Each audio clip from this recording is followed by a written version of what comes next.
ఈ video last దాకా చూడండి, సబ్స్క్రైబ్ చేయండి. ఇవి కోడి కాజాలు తెచ్చుకున్నాం. వీటిని చిన్న ముక్కలు కోసుకోవాలి. ముందుగానే ఇప్పుడు చిన్న చిన్న ముక్కలు కోస్తాను. అర చెంచాడు పసుపు, అద్దపావు కార్యాలు కాబట్టి ఒక చెంచాడు కారపొడి సరిపోతుంది. ఇక్కడంతా ఇంగు, తగినంత ఉప్పు, ఒక చెంచాడు అల్లం వెల్లిపాయ, ఒక చెంచాడు గరం మసాలా.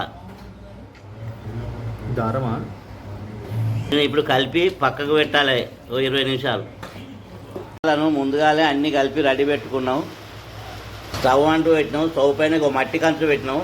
ఈ మట్టి కంచుల్లో ఇలా మటన్ కానీ చికెన్ కానీ ఏది కానీ వండుకుంటే చాలా రుచిగా ఉంటుంది. ఇప్పుడు ఈ కాజాలతో పాటు కొత్తిమీర, మెంతి, పుదీనా, ఉల్లిగడ్డ, పచ్చిమిరపకాయలు అన్నీ రెడీ ఉన్నాయి. 2 చెంచాల నూనె పోసుకోవాలి, ఉల్లిగడ్డలు వేసుకోవాలి, పచ్చిమిరపకాయలు వేసుకోవాలి, కల్జామాకు వేసుకోవాలి, కొత్తిమీర, పుదీనా, మెంతి దూరగా కూలించుకోవాలి. కాజాలు ఇందులో వేసుకోవాలి. దీన్ని ఫ్రై చేయాలి. నీళ్ళు పోయకుండానే ఫ్రై చేసుకోవాలి.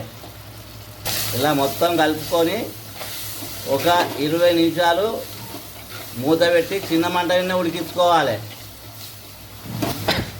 ముందుగానే ఇలా పసుపు, కారపొడి, అల్లం వెల్లిపాయ, తగినంత ఉప్పు, మసాలా వేసి పెట్టుకున్నాం కాబట్టి ఇప్పుడు ఏం వేయద్దు. ఇందులో చిన్న మంట మీద ఉడికించుకోవాలి మూత పెట్టి. కాజాల ఫ్రై రెడీ అయింది. కొంచెం మసాలా వేసుకొని కలుపుకోవాలి. ఇలా కొత్తిమీర చల్లుకోవాలి. ఇప్పుడు మొత్తం కలుపుకొని స్టవ్ ఆఫ్ చేసి దించుకోవాలి. కాజాల కూర రెడీ అయింది. వేడి వేడి అన్నంతో కానీ, చపాతీతోటి కానీ, రొట్టెతోటి కానీ, పూరితోటి కానీ తింటే చాలా రుచిగా ఉంటుంది. ఇది కోడి కాజాలు మెత్తగా ఉడికినాయి. అబ్బా మళ్ళీ మళ్ళీ కావాలనిపిస్తుంది. అంత రుచిగా ఉంటుంది కాజాల కూర.